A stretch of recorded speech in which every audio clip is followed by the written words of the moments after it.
ঈদযাত্রার শুরুতেই ব্যস্ততায় টাঙ্গাইলে এই মহাসড়কে প্রাণ গেল ১৫ জনের। তারা সবাই নিম্ন আয়ের মানুষ। স্বজনদের সাথে ঈদ করতে কম ভাড়ায় চড়েছিলেন রড বোঝাই ট্রাকে। সেটি উল্টে ঘটে ভয়াবহ দুর্ঘটনা। সহকর্মীদের সহায়তায় আরও জানাচ্ছেন সমর ইসলাম। নগদ নিয়ে এলো হার না মানা হার অফার। সর্বনিম্ন ১০,০০০ টাকা রেমিটেন্স নগদে পাঠালে থাকছে স্বর্ণের হার জেতার সুযোগ।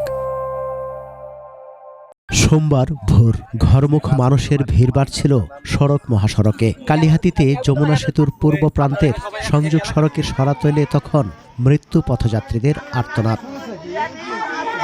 নিহতদের মধ্যে ১৩ জনের বাড়ি নওগাঁর মান্দায়। সাইকেলে করে দেশের বিভিন্ন জেলায় গ্রামে ঘুরে প্লাস্টিক পণ্যের বিনিময়ে চুল, ভাঙা মুঠোফোন সহ নানা জিনিস সংগ্রহ করতেন। নিম্ন আয়ের এই ফেরিওয়ালারা পরিবারের সাথে ঈদ করতে ফেনী থেকে নওগাঁ যাচ্ছিলেন। বাসের বাড়তি ভাড়া বাঁচাতে উঠেছিলেন রাজশাহীগামী রড বোঝাই ট্রাকে। আমার বাড়ি এখানে অ্যাকচুয়ালি চাইছেরা দেখতেছি যে লাশ বাড়িতে আসবে বছরকার দিন ঈদ সিজন। এখন বাসের ভাড়া হলো ২,০০০-৩,০০০ টাকা। আমি গরিব মানুষ, আমি ৩,০০০ টাকা কুড়িতে দিব। ওই ২,০০০ টাকা দিলে আমার বউ সাল পাল বেচা খাবে। এই খবর শুনে আমি আসছি।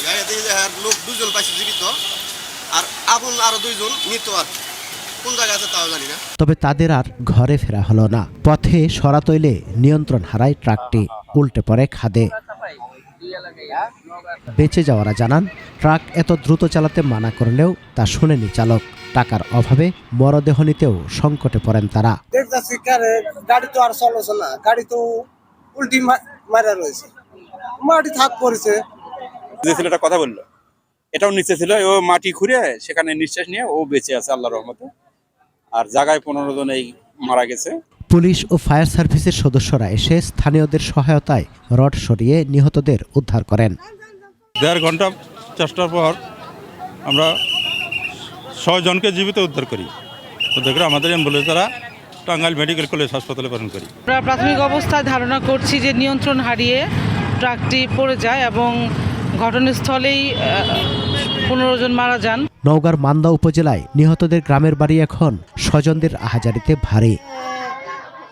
আমার ফোন কাটাই দিছে রে, আর ফোন দেয়নি। যারা মারা গেছে আমার নিজের স্বাস্থ্য ভাই আছে, ফুফাতো ভাই আছে, ভাইস্তা আছে। এদিকে পৃথক সড়ক দুর্ঘটনায় বগুড়ায় বাবা মেয়ে সহ ফরিদপুর ও মুন্সিগঞ্জে আরও ২ জন নিহত হয়েছেন।